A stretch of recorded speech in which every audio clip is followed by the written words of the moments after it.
Hello everybody and welcome to a brand new Elder Scrolls Online role video with me, Sherman. Today guys, we're going to take a look at the Tempest Barbarian and its tank role. I was asked to do this by a viewer on my channel, and I had asked during the last video if you guys would want to see this in its tank and healer roles. This person asked me to, so I went ahead and did it.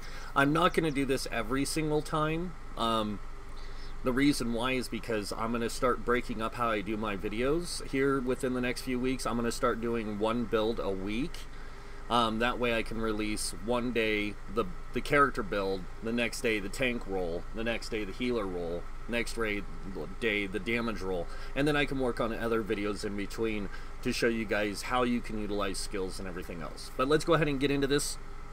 First off, disclaimer, this is not a build that you have to play. This is just a suggested build that you can play. It's more of a roleplay, casual play build, but it's a lot of fun and it can be a really exciting build when tanking with it. So let's go ahead and jump into it. Starting with the race, we are a Nord Sorcerer. This is the Tempest Barbarian. As you can see, we have 64 points in health. That's where you're going to want to put your health for playing a tank, or want to put your attributes as into health when playing a tank with this role. And you don't have a whole lot of health, but don't stress it. You have a lot of tools that you can use that can keep you alive really well if you want. Excuse me. As you can see, we have 18k magic, a 31k health, 23k stamina, with a 1041 stamina recovery and a 931 magic recovery. We do have a 2283 weapon damage with a 1551 spell damage. 19% spell critical, 34% weapon critical, and you can see our spell and physical resist is coming in at 27,000, and that's unbuffed. We are running the Lady Mundastone to give us extra resistances, and we are running Tri-Stat food. This is going to be the best thing for this in this setup. So Tri-Stat food is mostly what I use for when I play this role in a tank.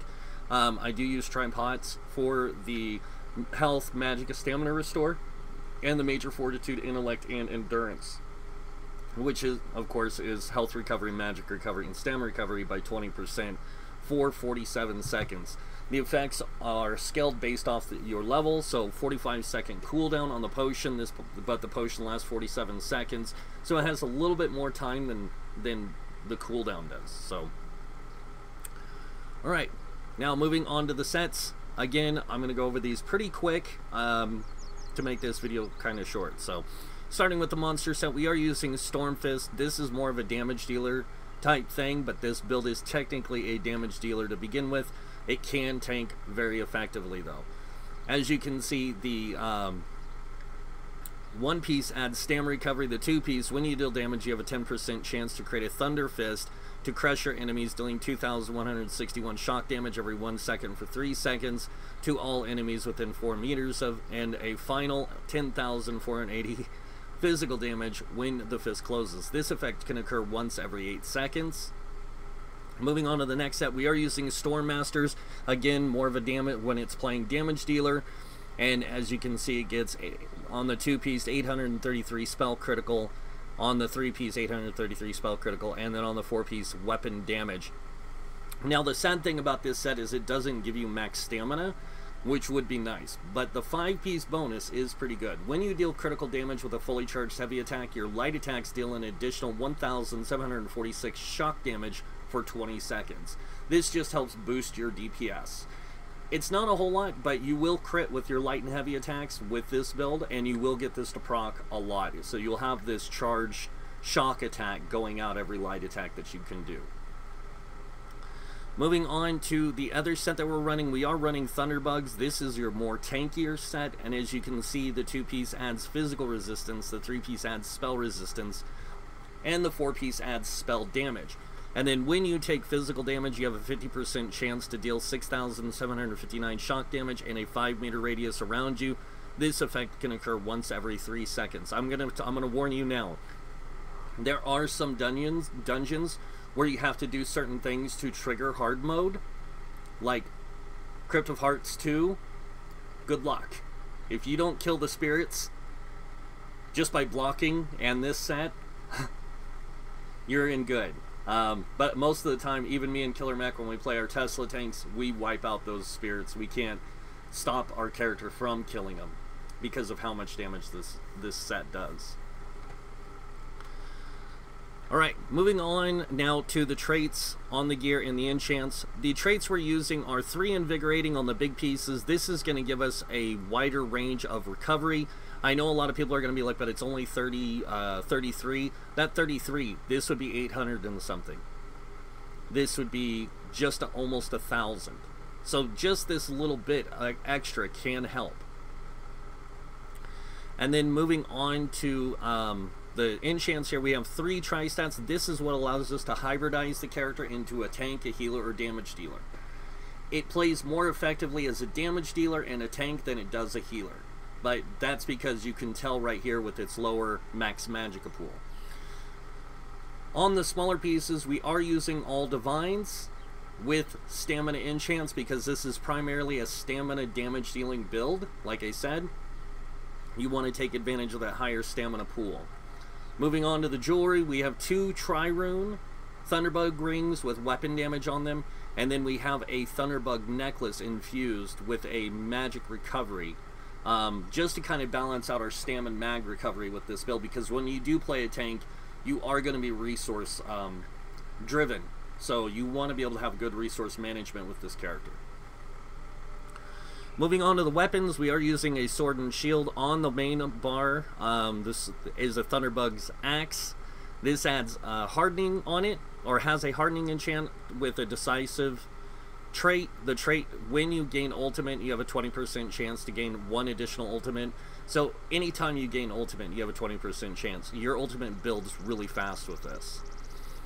And then with the hardening enchant, this just gives you a damage shield. Now remember, everything here is just a suggestion. You do not have to play with these traits or enchants. You can use whatever you feel is going to better fit your playstyle. Onto the shield, we are using a sturdy shield with tri-stat enchants, again, to hybridize our character a little bit better when we're playing a tank. And then the sturdy trait to give us a little bit more block cost reduction. Now, we don't have a whole lot of block cost reduction, but we have enough to get us by. On the back bar, we are using a Thunderbug Maul infused with a Crusher enchant. This is so we can have a greater uptime or a higher value of Crusher. I wouldn't say uptime because we are using Brawler here to apply this, and Brawler doesn't take damage anymore, so it's sad. But that's okay. We also get a decent amount of extra damage out of this weapon because it does get 20% damage, or 20% armor penetration automatically. So this does help us with our damage output with this character quite a bit. So, and that is the gear. Now, moving on to skills. Again, I'm going to do this like I do with the other videos. Make sure you unlock the class abilities and passives that you might want to use for the different roles. There are different skills here that I might want to change out to for different situations. Like I might want to run the Unstable Clan Fear, so I have a self-heal that's really good. Also, it has a lot of damage output, not just for me, but also for my group, and it can't die in a dungeon. So this is something I might want to use, or I might even want to use the Twilight Matriarch, so I have a healer in the group that can heal my allies. So those are some options. Also on the dark magic side, I might want to use Daedric Minefield just for like when I'm playing PvP, or I might want to use Rune Cage as a tank in PvP. Crystal Frags for when I'm playing more of a healer, magic damage dealer type character, or if I'm playing more hybrid and I'm doing Overland where I have my stats split more effectively. But always unlock the skills and passives that reflect your playstyle with your character. Now, moving on to Sword and Shield. This is the primary weapons we are using, so we do want to unlock all the passives and active abilities that we are going to use regardless, because you never know. Like, I'm going to use Power Slam if I'm playing in PvE or PvP, because this way I can run around with my Sword and Shield and I can play a tank character, but still be have some abilities for dealing damage when I need it. Like if I'm just playing Overland content. Invasion is more or less here for doing damage, And it's kind of nice to have, especially in Overland, like gets you to your enemy really quick so you can just start dishing damage out. Now, moving on to our other weapon of choice is two-handed. Make sure you unlock the skills and passives. You never know, again, if you're going to want to use these. I do use this weapon as also a damage weapon. So I do use the two-handed maul on the front bar as a main hand damage-dealing weapon if I'm not using my dual wield or my two-handed axe. The reason why is because it works really good. The other thing is that even when I'm playing like a hybrid type healer character, where I'm using two-handed maul on the front bar, resto staff on the back bar for the healer role, I like to have certain tools available that I might be able to take advantage of. Like, for example, Brawler or even Critical Rush, so I can charge into a group of enemies, drop some heals, and then dodge roll out. So, it just depends on the situation, like I said. Moving on to the armor. Light armor. I always make sure I unlock the light armor, medium armor, and heavy armor passives based on the type of armor types I'm wearing. So I'm wearing one piece of light armor at this, just so you guys can see. I'm wearing a heavy helm, light shoulders, and 5 pieces on the body is medium and that's it.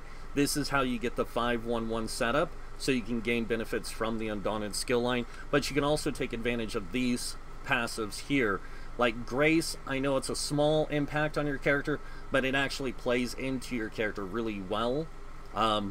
Evocation, magic recovery, and reduced magic cost can help you out in the long run. And then this spell warding can help you just for being tanky. On to the medium armor. Since this is our primary armor type, we do have all skills, our passives unlocked, and the one skill up here. I do like Elude for this particular setup because I like getting the major evasion for a longer period of time. Moving on, dexterity. This one just increases your weapon critical. Windwalker increases your stamina recovery and your reduce the cost of your stamina abilities.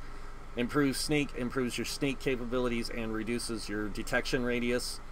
Agility increases your weapon damage by 15%, and then athletics increases your movement speed while sprinting, and also gives you higher or less dodge roll cost, or reduces your dodge roll cost. Heavy armor, resolve. This is just going to give you a little bit more extra spell and physical resist.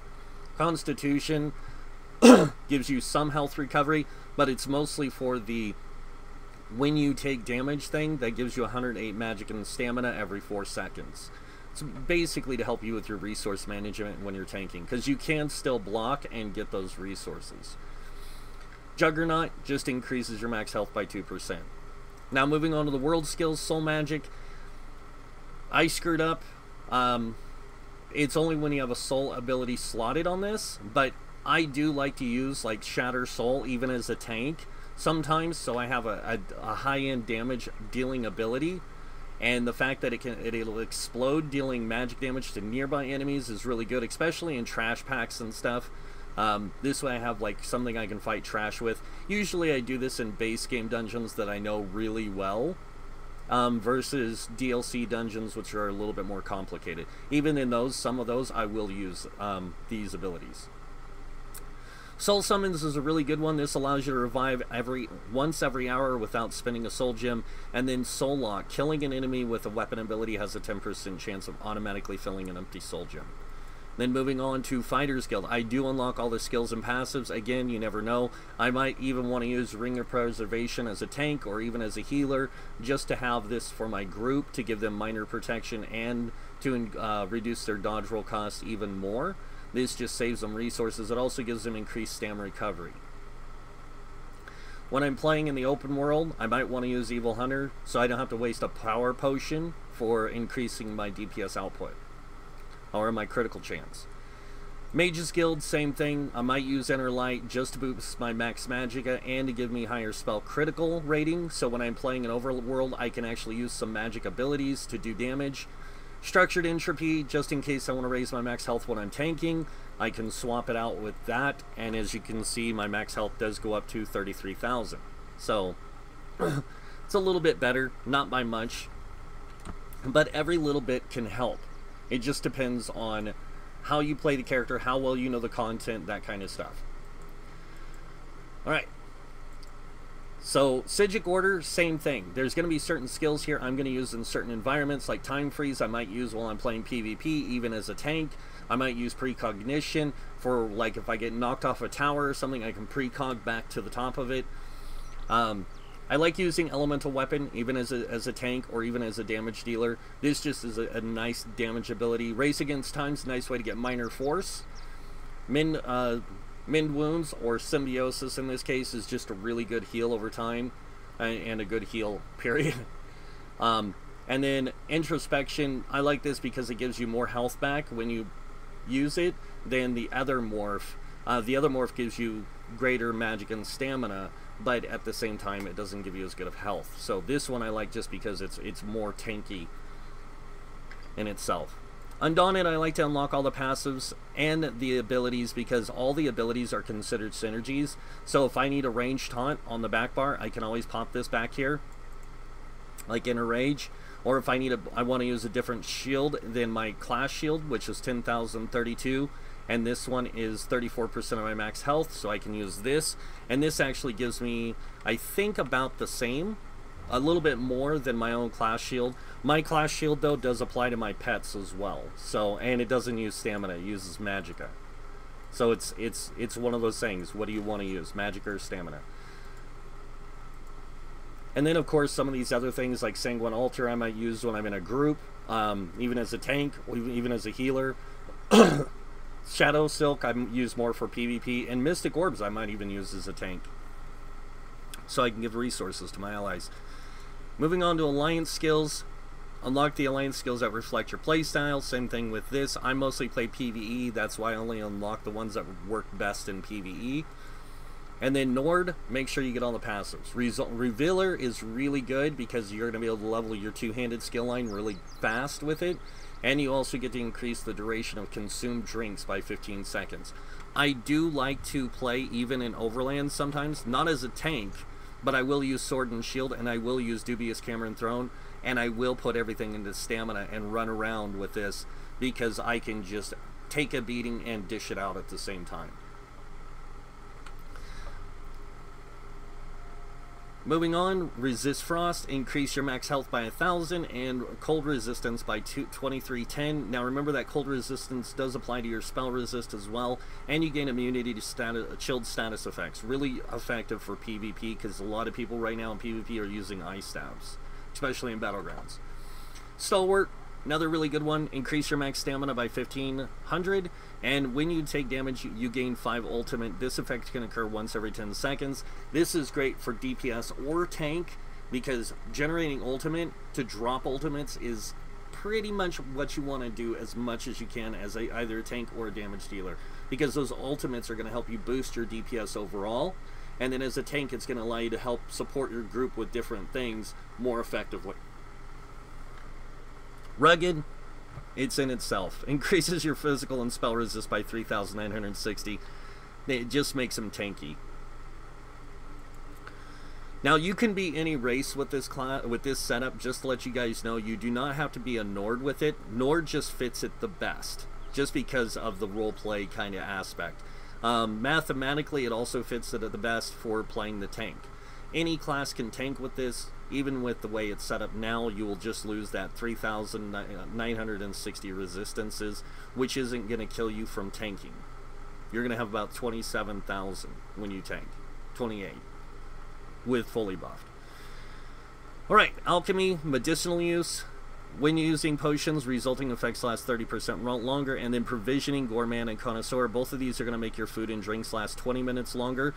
And remember, with being a Nord, your drinks last 15% or 15 minutes longer, so you actually get a 35% increase in your time on drinks. But we're not using those. We are actually using Tristat for this with tripods. Now I'm gonna go ahead and go over the CP, and it's the same CP that I had set up for the damage dealer because I don't need to change it. It works too good this way. So We have 56 in Ironclad. This reduces direct damage taken by direct damage attacks by 20%. 20 into medium armor focus, increasing your physical resist by 1900 for wearing 5 pieces or more of medium armor. 18 into spell shield, increasing your spell resistance by 1729. And then moving on over here, we have 31 into thick skin, reducing your damage taken from damage over time effects by 13%. We have 43 into hardy, reducing your damage taken from physical poison disease damage by 10%, and 43 into elemental defender, reducing your damage taken from flame frost, shock, and magic damage by 10%.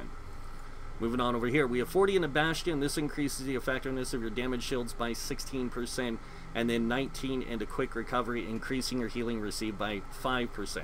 Now, I know I haven't gone over my skills yet on my bar. I'm going to do that in a second, guys. I just wanted to get the CP out of the way before I cover those, because I'm going to show you how you can swap different skills in and out. 40 into Warlord. This reduces your break free cost by 16%. 16 into Sprinter, reducing your sprint cost by 10%. 16 into Bashing Focus, reducing your bash cost by 10%. And then moving on over here, we have 75 into Mooncalf. This increases your stam recovery by 14%. If you want more mag recovery, you can take this 75 out of here, put 43 into Arcanist, and put the rest into here. You will still have about an 800, 900 stamina recovery, but you'll go to about 1,000 something mag recovery. Moving on, we have 40 into Tumbling, reducing our dodge roll cost by 16%. We have a 36% reduced dodge roll cost, by the way. And then we have 40 into Shadow Ward, reducing our block cost by 16%. Now remember, we get 4% from our shield, from the sturdy piece. That makes it 20%. When you add it to the 36%, we actually have a 56% reduced cost. It's half the cost, little more than half the cost in block cost, plus we have another 8%. So we actually have like a 60-something% reduced cost. Moving on over here into the blue tree, we have 43 into Bless. This increases your healing done by 10%. We have 43 into Elemental Expert, increasing your Flame Frost, shock, and magic damage by 10%. Being a Sorc, you get a natural 5% physical damage increase and 5% shock damage increase, which does stack with this. So we get a 15% Flame Frost, shock, and magic damage increase, and I just don't like to change it. It helps out too much. Moving on over here, we have 25 into Physical Weapon Expert. This gives you 15% in your light and heavy attack damage. Being a tank, that's something you're going to focus on a lot, is light and heavy attacks. You're not going to want to waste resources to just spam abilities, unless you're playing Overland and you've got your character set up to be more of a damage dealer. Mastered Arms increases your damage done with direct damage attacks by 16%. This also unlocks Reposit, and as you can see, when you block a melee attack, you have a 15% chance to deal 5,022 physical damage to the enemy. This effect can occur once every 5 seconds. And then moving on over here, we have 43 into Mighty, increasing your physical poison disease damage by 10%. Remember what I said, you get an extra 5%, so you're actually at 15%. Moving on, we have 2 into Piercing. This just increases your physical pin by 209. We have 34 into Precise Strikes. This increases critical damage and critical healing by 14%. And then we have 40 into Thaumaturge, increasing your damage done with damage over time effects by 16%. Because we get 5% extra here and over in Shock, we don't really need as much into this, even though it does improve our DPS. With this compensation, we actually balance it out pretty well. Alright, now, going back to the skills on our bar, and why I said I'm going to show you some of these you can swap out. So on the front bar, we have Pierce Armor. This is here to apply a taunt. It does do a decent amount of damage, and it applies Major Breach and Major Fracture, reducing spell and physical resistance of the enemy by 5,280 for 12 seconds. Now the taunt lasts 15, that lasts 12. I cast this every 12 seconds so I can keep that Major Breach and Major Fracture applied. Usually when I'm fighting single target. When I'm fighting in trash fights, I worry about using Deep Slash more. And the reason why is because in trash fights, this will apply Minor Maim to 3 targets. What it does is that you surprise an enemy with a sweeping lunge, dealing 5,813 physical damage to them, and add 1,403 physical damage to 2 other nearby enemies. You reduce their movement speed of all enemies hit by 60%. Also afflicts all enemies hit with Minor Maim, reducing their damage done by 15% for 12 seconds. I like to use this on trash along with taunt, but mostly this, because if I can keep minor maim applied to more targets, this means less damage coming into my group. It saves us health points. It's really important to keep your group alive. Next, I have Hardened Ward. Again, conjure a globe of Daedric energy to protection, granting you a damage shield for you and your pets that absorbs 10,032 damage for 6 seconds. The damage shield strength is capped at 50% of your max health. The reason why I do have the points into Bastion is for when I use the Undaunted Spike Bone Shield. Now, moving on to this one, we have Absorb Magicka, or Absorb Magic. Bolster your defenses, absorbing up to 18,468 damage from the next spell projectile cast at you, and healing for 16% of your max health while you have a shield equipped, and this ability slotted. The amount of damage you can block is increased by 8%. The cost of blocking is reduced by 8%. So it saves you block cost, and it saves you in health by reducing incoming damage.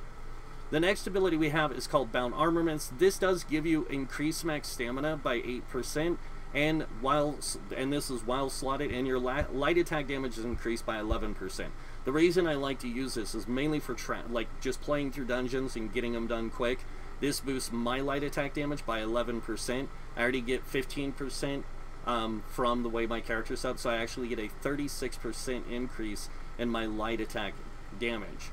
So this just helps me improve my overall light attack DPS, or damage per second, or whatever you want to say. But protect yourself with the power of Oblivion, creating a suit of Daedric mail that increases your block mitigation by 36% for 3 seconds. This is all about timing. You cast, you block.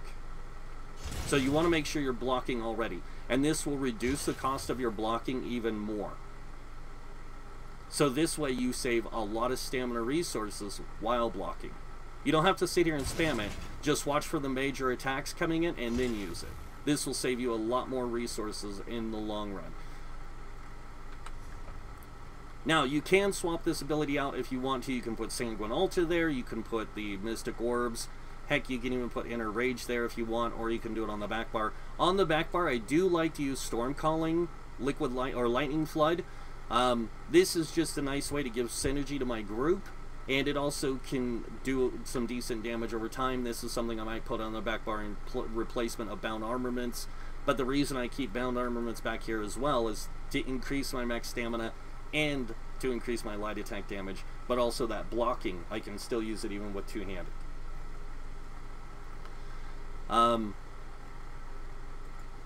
So yeah, you can swap those out if you want to, those two if you choose.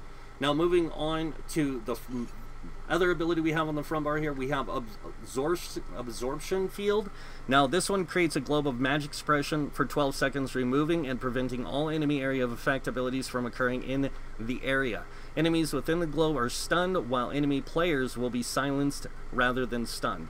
The globe heals you and your allies for 1,213 health every 0.5 seconds, and it does last for the duration of 12 seconds. So you do get that heal every 0.5 seconds. So you're getting healed twice for 12 seconds, you know, or twice every second for 12 seconds. It's crazy. So I like using that. Moving on to the back bar, I have Brawler. This is the first ability I have, and this one focuses your strength in a mighty swing, dealing 5,179 physical damage to enemies in front of you. You also gain a damage shield that absorbs 4,143 damage for 6 seconds. Each enemy hit increases the damage shield strength by 50%. So it's just a really good way to keep yourself protected when you're on the back bar. Next ability we have is Shattering Prison. Call forth Daedric shards from the earth to immobilize enemies in front of you for 4 seconds. The shards deal 3,751 magic damage when the effect ends. So this will grab them, hold them in place for 4 seconds, then explode, shattering, doing damage. Next, we have Dark Deal. This one, bargain with darkness to restore 8,899 health and 36 stamina instantly, and an additional 2,400 stamina over 20 seconds. This is mainly for resource management. Next ability we have is Hurricane. Manifest yourself as pure air, buffeting nearby enemies with wind damage for 692 physical damage every second for 15 seconds. The wind grows in damage and size, increasing up to 150% more damage. up to 9 meters in size, and then while in this form, you gain major resolve and major ward and minor expedition, increasing your spell and physical resist by 5,280 and movement speed by 10%. We have bound armaments again here. I've already gone over this. Why?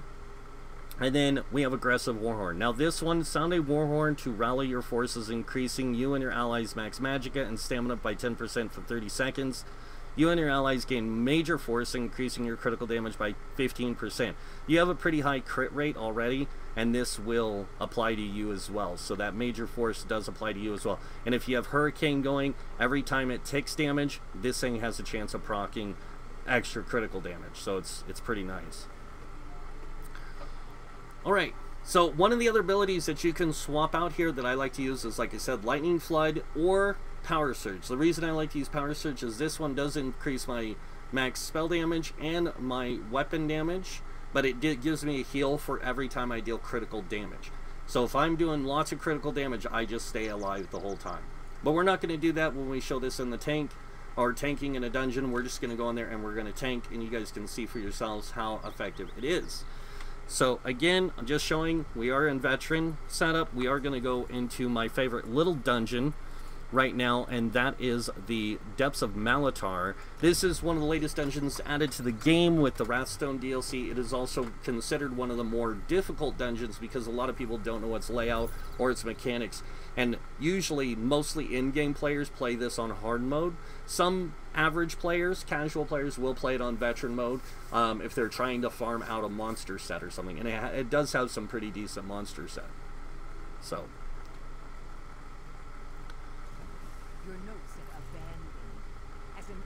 alright, so we're going to go in here, and like I said, we're just going to do our thing. We're going to buff up, we're going to use all of our abilities to our advantage. So starting with our potion, I want to get that going first, so we have recovery going.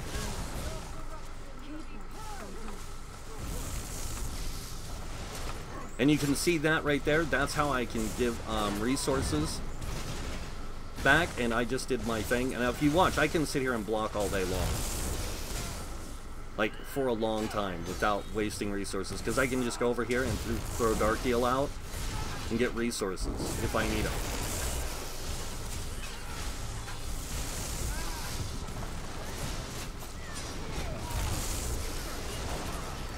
There you go, negate magic, stun them all. And I love doing this, charge a heavy attack, right? Because then you get the lightning from your regular attacks, from your light attacks, and it just does a little bit more for 20 seconds.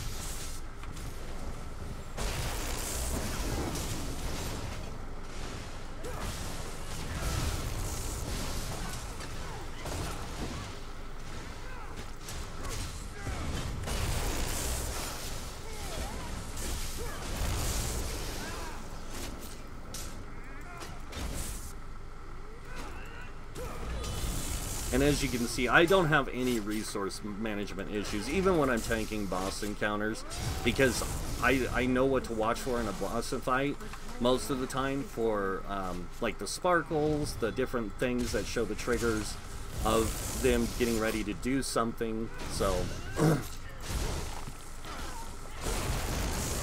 And there you go. That's the Tempest Barbarian as a tank in a veteran dungeon, just showing you that it is effective. It can do the job if necessary, but it is primarily designed to be a damage dealer. So, but that's it for the build, guys. For it in the tank role, the Tempest Barbarian. So you guys know what's coming next. If you like this video, go ahead and hit that like button. If you guys want to see more videos by me, you can subscribe. Other than that, I want to thank you all for watching. Until next time, have a wonderful day, and this guy might see you in game. Bye.